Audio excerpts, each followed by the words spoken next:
This is 433 and beyond, where we go, what we collect, and what we notice together. I'm Andrew, and I'm here with my daughter. Arwen. So Arwen, what are we going to talk about today? We're going to talk about National Park Passport stamps or cancellations. Should we just take a minute and explain why we said stamp or cancellation? Yeah. Well, the National Park Service calls them cancellations. Those are the things that look like postmarks on an envelope. Yes. Right. And they are what you put in your National Park passport, or however you've chosen to collect them, if you choose to do that. They are stamps. What are we going to call them? I don't know. Why don't we call them cancellations? Okay. What is confusing is that the National Park Service also has something called stamps, which we will talk about in our next video. Which are stickers. Which are stickers. So let's agree, all of us, that we're going to follow the National Park terminology, but we will always make it clear that they are wrong.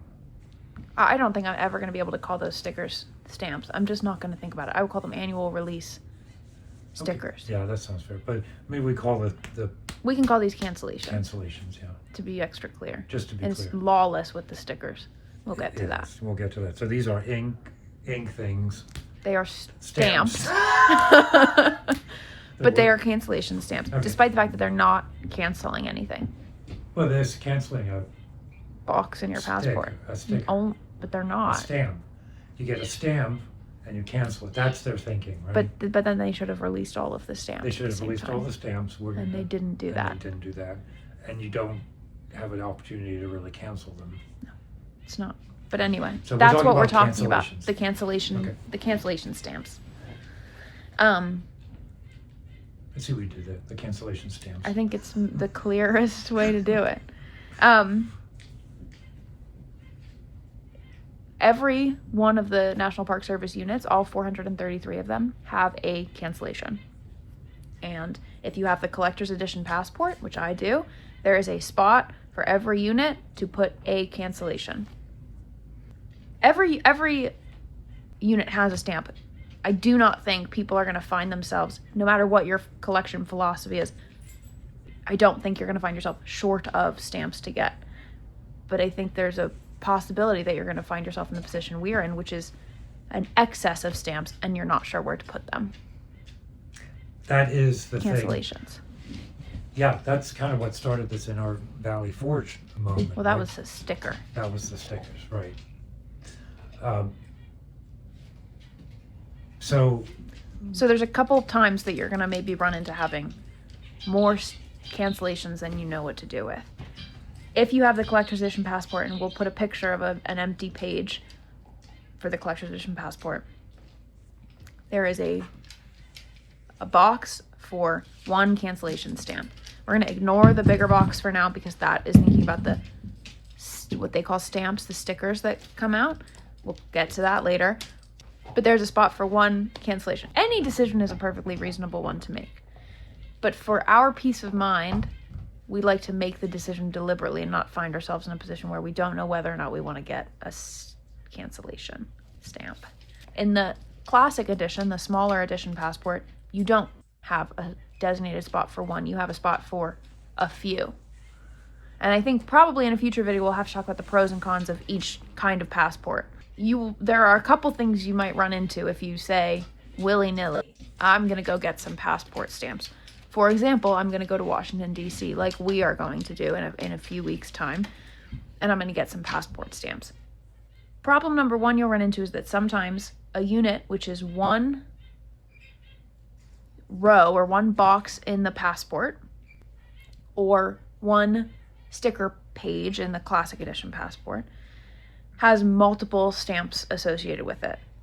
Maybe you don't care about that. Maybe you just say, you know what, I'm going to get a stamp from Pennsylvania Avenue in Washington, D.C., and I don't care that I don't have every edition of the stamp. But sometimes there are meaningfully different multiple stamps from the same unit. Like in a national park, there might be stamps from different parts of the national park that you may want to collect, and there's not an intuitive way necessarily to do that in the collector's edition passport. So you may run into a situation where an official NPS unit has more than one stamp, more than one cancellation available, one edition of the cancellation. A great example of this is that next year, for America's 250th anniversary, theoretically every unit is going to have a America's 250th edition stamp.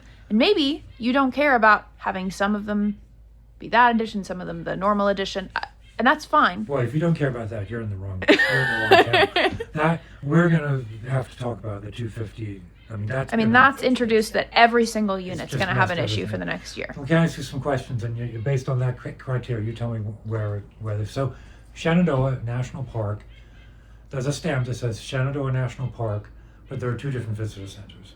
I think there are some amount of. That's one case. Pennsylvania Avenue, remind me, does it all say Pennsylvania Avenue and then like post office or? Pennsylvania Avenue is a specific example in DC where it's Pennsylvania Avenue, the street is a National Historic Site or area or something.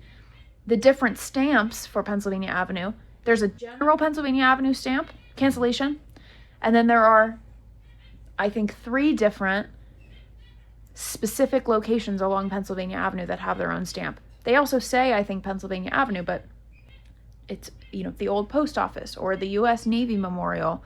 And I might be getting the exact specifics of that wrong. Do but you consider that different from different visitor centers? Well, that's an excellent question. I don't know. If it were your decision. Well, I haven't made it yet. Yeah. I think these are important. Well, there's other examples I want to get. Sometimes a national park unit will have more than one stamp. Yeah. And that's a situation you might run into. So official units listed in your book or that have affiliated stickers, stamps, that have multiple stamps. And depending on your passport edition or your collecting strategy, you may or may not run into an issue with that. Also, the affiliated areas or the other National Park Service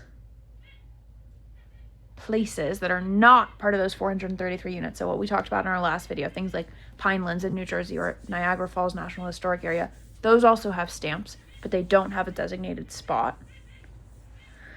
And there are also non-National Park Service stamps that you may choose to collect. These can be from, for example, presidential libraries offer stamps that look as if they belong. I mean, a lot of them are similar in shape and size.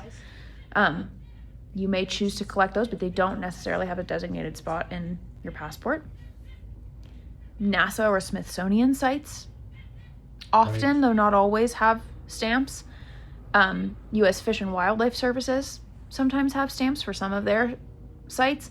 Bureau of Land Management sometimes has cancellation stamps, mostly for national monuments, I think, for BLM.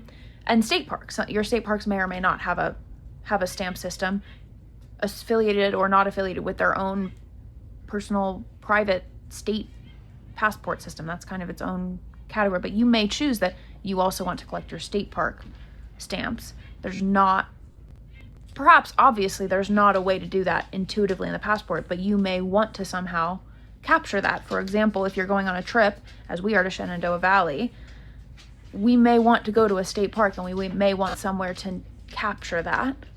The cancellation for the state park. Yes. Yeah. And obviously that's not going to be in our National Park Service passport. Right. We wouldn't expect it to be. We wouldn't expect it to be, but... Yeah. What about, so I remember at Valley Forge, so you said like Shenandoah, where each visitor center might have would have a cancellation that mentioned it. But at Valley Forge, you get like the Junior Ranger stamp and the Valley Forge stamp, and I think there was even another one that are just additional stamps. Yeah, I mean, that's getting into a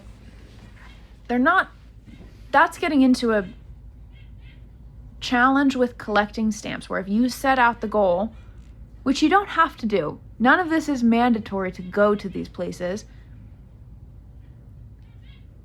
You may be in the wrong place if you don't care about it, though. But a couple responses to that. One, in the passports, both in the collector's edition and in the classic, we don't have the Explorer edition or the binder, whatever that we don't have that one, so we're not going to talk about it. But in all of these passports, there is a blank space for extra cancellations, and by all means, you can put all of your stamps there. You can just put whatever stamps you find that don't fit elsewhere in those blank pages. You can buy expanders for the passports. That is a totally valid option, and you should maybe sign off.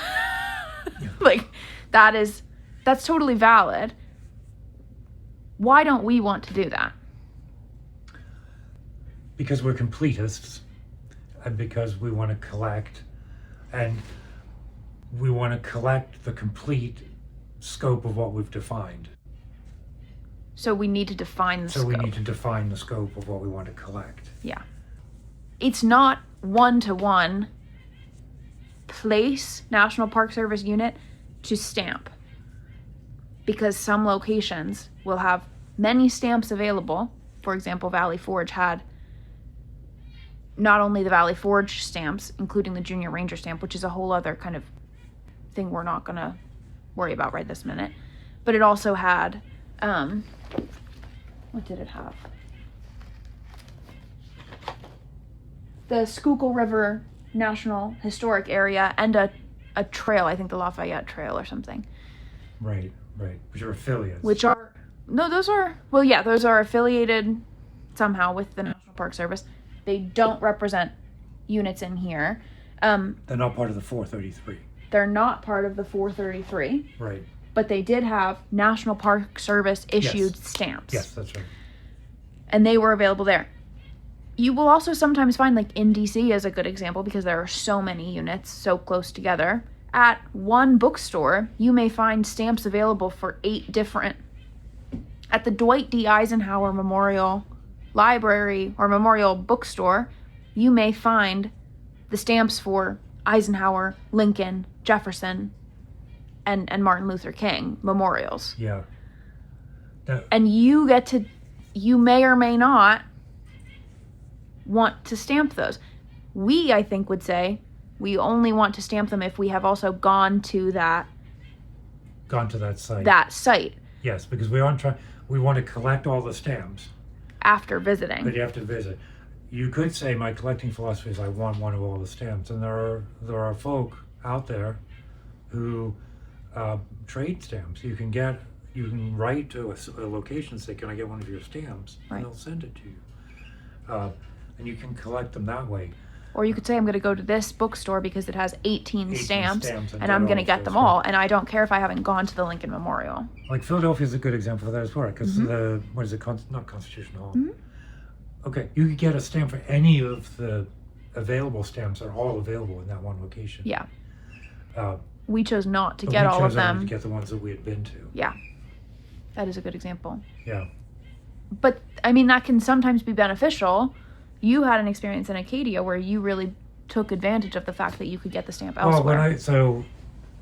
I was in Acadia 2 months ago in October. 2 months ago. And it was during the government shutdown, so there was no guarantee that we'd be actually be able to go to a park location and get a stamp. But the Bar Harbor Chamber of Commerce had the official national park stamp, and I was able to get that because I'd been to the park, I just hadn't gone to the visitor center. But they also had a Bar Harbor Chamber of Commerce stamp, which is Unauthorized. it's unauthorized. Yeah. It has nothing to do with the parks. It has nothing to do with the affiliates. They just happen to have it's an awesome stamp. It's got a lobster on it, and it's the same configuration as a national park stamp. I got one. I put it right there in my classic passport. Some of you probably got shivers when I said that, because it's just a stamp. I could make a stamp Mm-hmm. that said, Penn Avenue, Pittsburgh, and Mm-hmm. come here and go to one of the We Free libraries and get in fact, I might do that. That'd be a good project. It would be a good project. So, I could not have gotten that lobster stamp in my passport. And probably in retrospect, if I'd thought this through beforehand, I would have had a secondary notebook Yeah. for additional things like that where I would add them in. It's got nothing to do with the national park. Yeah. So it doesn't even belong on that extra blank page of additional stamps. Maybe. Maybe. And it's up to, I think part of what bothers me, I won't speak for you, is the idea of saying, for example, okay, I'm at a presidential library. I'm at Lincoln's Presidential Library. I'm going to get that stamp. I'm going to put it in my passport. Have I, in doing that, made it a goal to go to all the presidential libraries, to have a complete record of all of them in there? And maybe your answer is no, and that's fine. I don't know what my answer to that would be. And if be. your answer is yes, the mechanics of it is not easy. Yeah. Right? It's not easy to track. It's not easy to... I mean, unless you make it very easy. I think that's always the answers, that you could make it very easy and just say, whatever I get, I'm going to stamp in my book. I'm going to layer stamps. I'm going to not pay attention to the lines that they've drawn. And that's fine. That is not who I am. Right. I'm not happy with that answer. And I think the question of what do you want to collect may be an important one for you. It is an important one for us. It has opened a lot of conversation. The cancellations are the thing I'm most interested in. Yeah. I think they are really cool. I think they're and they're free. If you've never gotten a cancellation, you don't need to pay anything. You don't need to get a passport. And you can walk in and get them. When I get a cancellation, I'm always aware of some part of the federal administration is in charge of making sure that these locations have stamps. Yeah. And I think that's what I think our government should be doing. Yeah. Yeah. But then I sometimes get the feeling that they hand it off to a different person every 3 months, which is why you end up with a passport for the American Revolution sites that's not compatible at all with the passport. We're getting one of these shipped to us. We're going to have an unboxing video in the next couple of weeks for the Revolution passport. Yeah. But the cancellations are why I'm into this. Yeah. And I think they're why most people are into it. They're dated. Yeah. I have a cancellation from the first time I went to Acadia was in 2003 or something like that. It's 20 years ago. Yeah. It's awesome. Yeah. They're a nice record. Yeah. I mean, we're thinking about secondary journals where we're journaling and watercoloring and putting the stamps on there and turning them into almost like a scrapbook thing, right? They're very... the questions we're talking about here come about because you want to use the kind of officially provided documentation to capture a set of stamps that's coherent. Cancellations that are coherent. And it's not immediately and it's not easy to do that. Yeah. So our challenge to you would be to think about, what do you want to collect? And let us know. Yes. Good. What do you want to collect? I would like to collect all of the official, I think, and I'm reserving the right to change this answer, but I think I want to collect, because I have the collector's edition passport and I'd like to finish it, fill it out all the way. I would like to collect the stamp in an ideal world from all 433 of the official units. And somehow, either in my passport or otherwise, I want to feel empowered to get other stamps on trips that we go on that do not have spots in the passport. Yes. That's a really great goal. That's what I would like to collect. I don't feel like I need to collect every cancellation stamp available in these great United States. No. Now, I'm more inclined to think we're going to go to a region, an area, and I want every stamp I can possibly find from that location.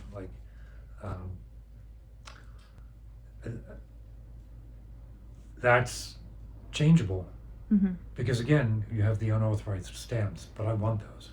Yeah, I don't feel strongly about wanting them. I don't mind getting them. I'd like to have a place to catch them. Yeah.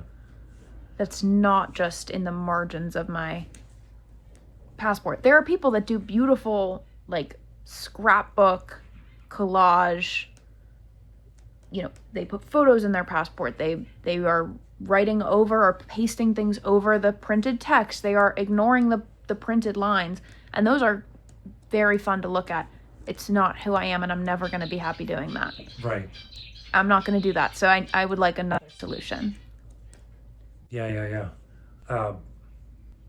And I feel like when you get a passport from the National Park Service, it should be seamless to say, if I fill this out, I'm going to have gone to all the, I'm going to have seen what the National Park System has to offer. And for various reasons, I don't think that's immediately true.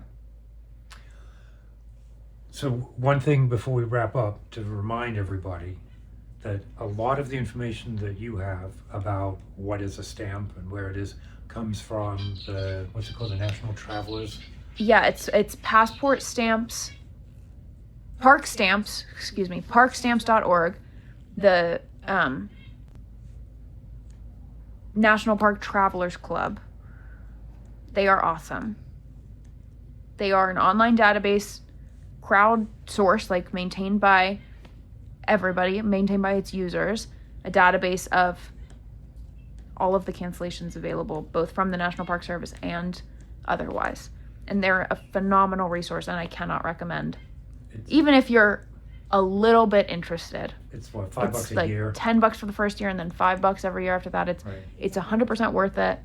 If you wanted to know what stamps are available here, you'd have to go there, not look in the passport. Right? Not look in the passport and not look at the National Park Service site, because obviously they are only going to list a select subset of information. Yeah, they won't even list everything that they do. Yeah. Right? I think this is 100% worth it, and Yeah. everyone should subscribe. Good.